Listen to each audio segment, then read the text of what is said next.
The funniest moments on paternity court. I told you it was your kid. I told you. Jerome, where is she going? I'm not sure, but would you like me to go bring her back in?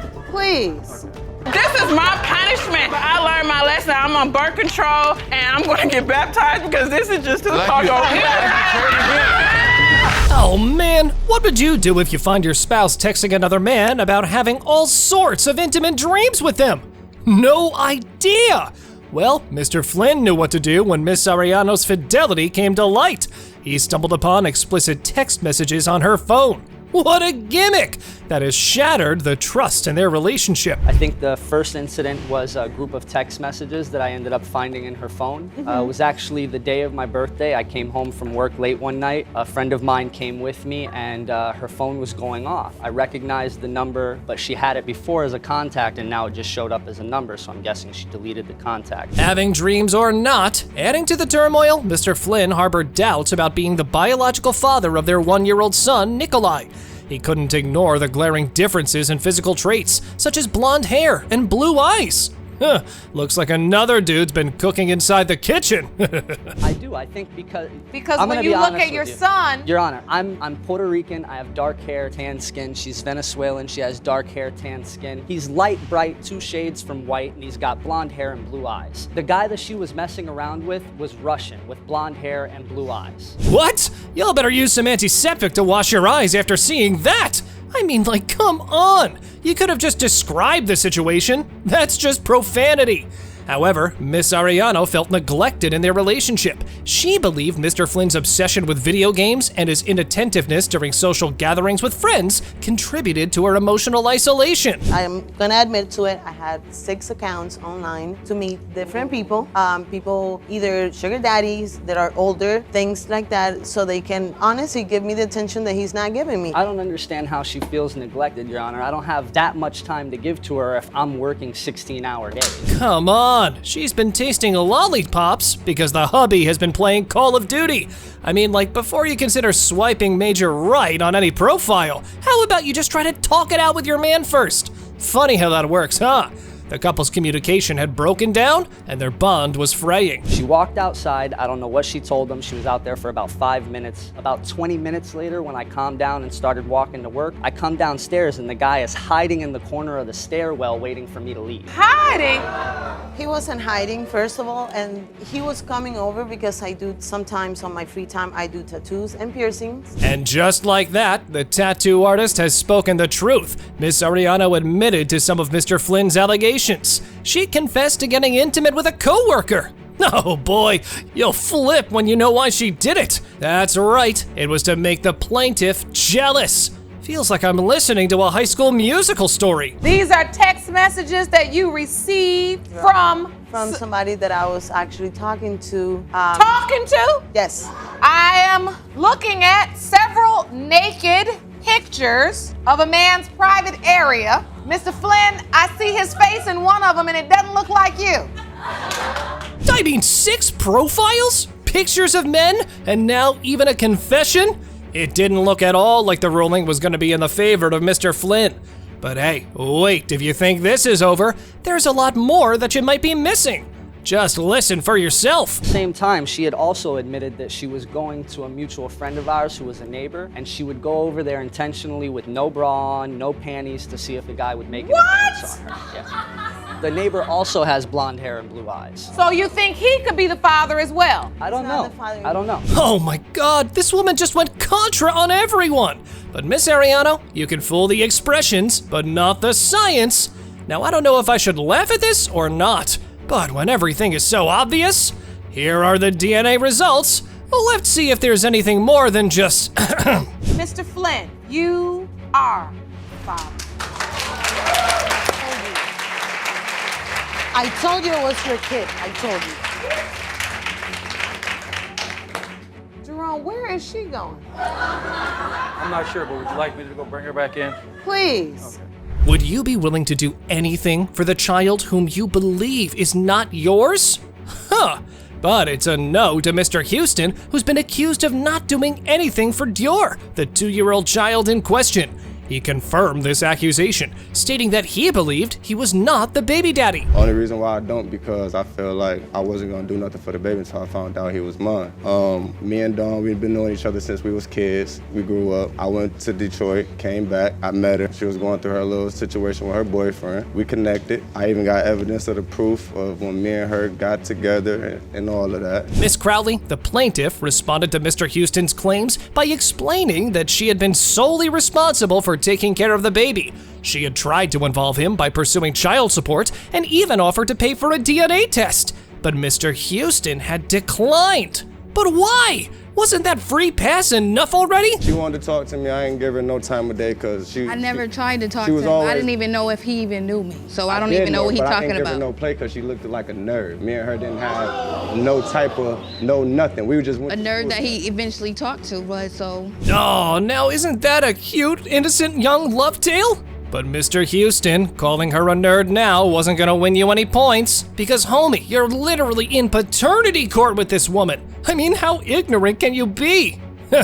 However, the discussion then shifted to the night of conception. Mr. Houston, you know the exact night you conceived. Yes. What night is this? March 11th. But how do you know that's the night you conceived? That's the date that the doctors gave me. Yeah, I got information staying right here. What she's telling you is a lie. When Mr. Houston got back in town, Miss Crowley was already with another man. It's just confusing now. The testimonies were like the South and North Pole.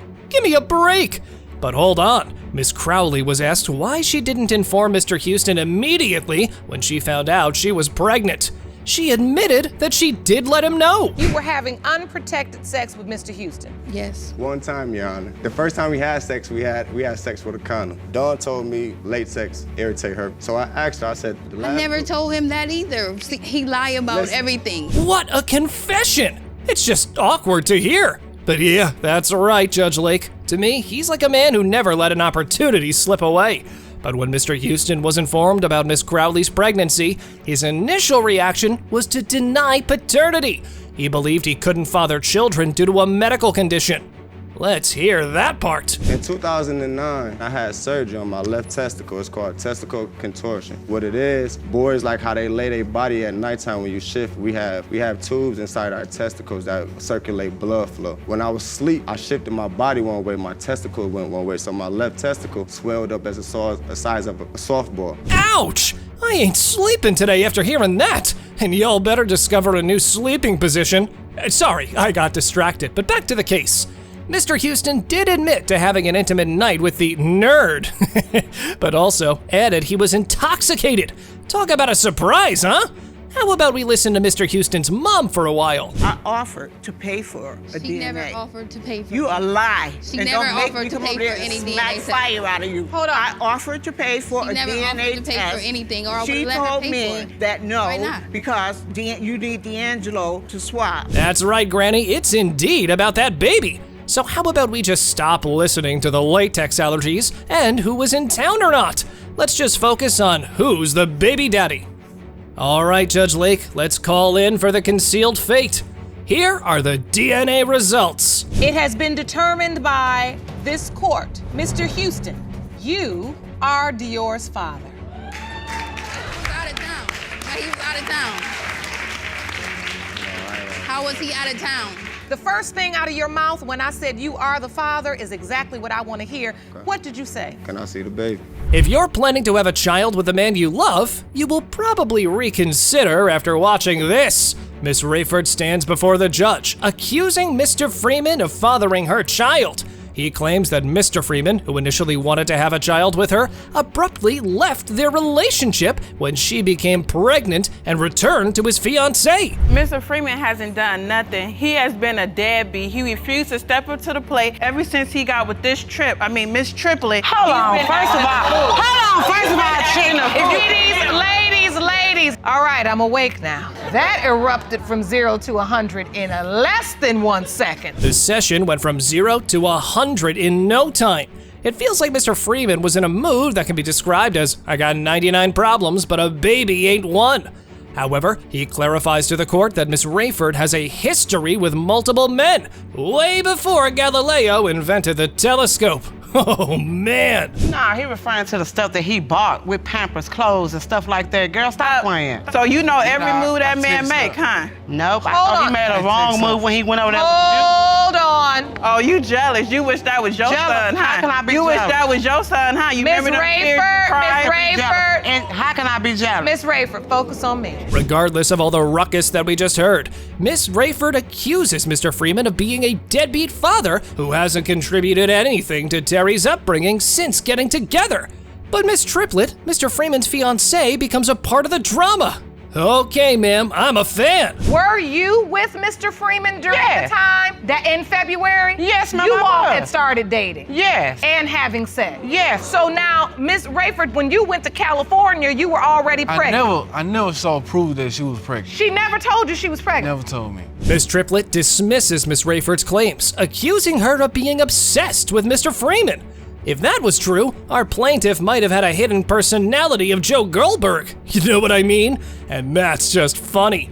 However, as the case unfolds, Miss Triplett acknowledges that she heard about Miss Rayford's pregnancy from Mr. Freeman. Huh. He was trying to keep it real with me because we was trying to get our stuff back together. So now we see what's going on. So you saying your man is a liar? Hold on. No. Mr. Freeman, you were going back and forth between these two women all this time. No wonder you so quiet.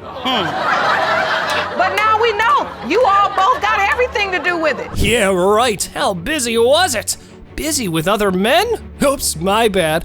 Despite the evidence presented by Miss Rayford, Mr. Freeman claimed that the baby mama confessed about the baby not being his over a phone call. Oh man. But Miss Rayford just went on hold. She's got another confession to make because she's no fool. That's just hilarious. 2 minutes at a time is good. That's why I'm here. I messed up. God forgive me. This is my punishment, and I take that. But I learned my lesson. I'm on birth control, and I'm going to get baptized because this is just too hard. Whatever leads them to the Lord. But with that attitude and the child's paternity being in question, I think the devil might come to them sooner or later.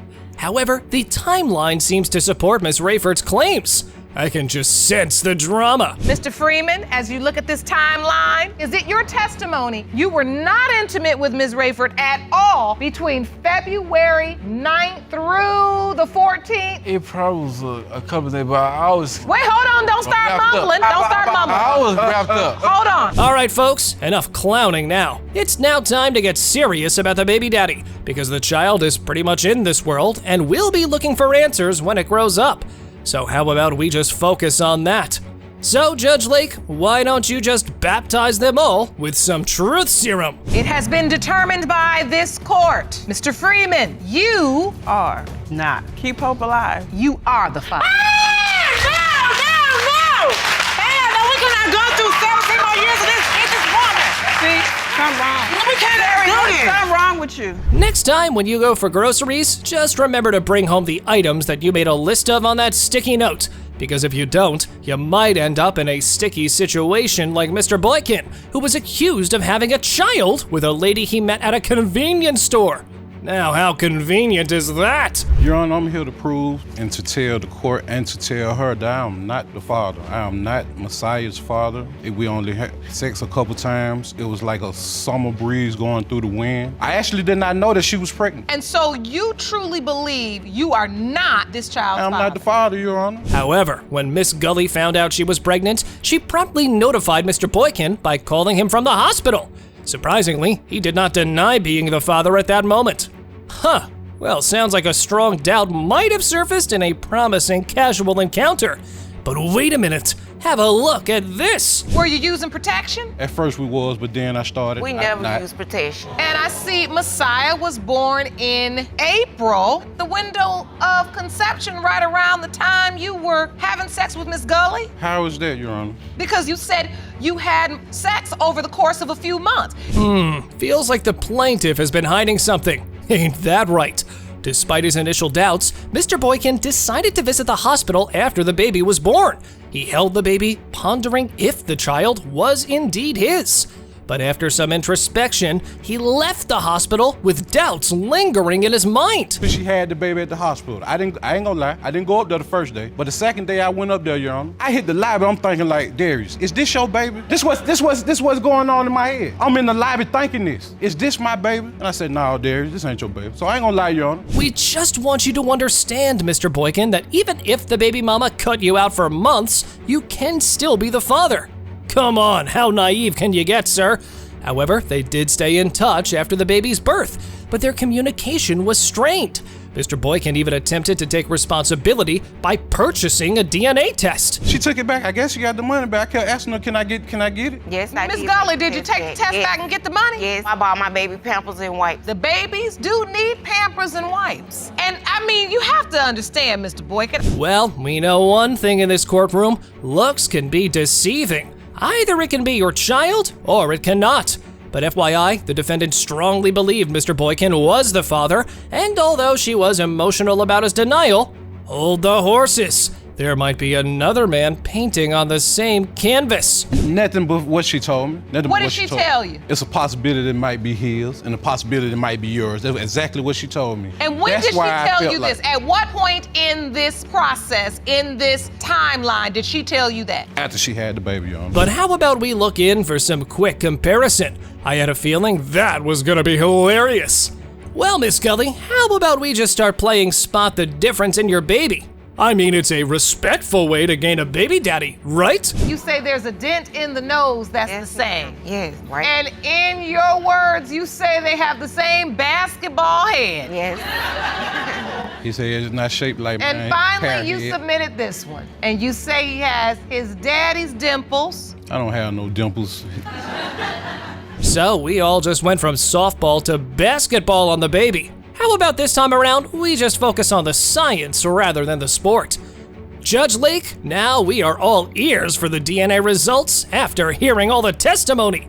So, how about we just let the paternity games begin? It has been determined by this court. Mr. Boyin, you are not the father.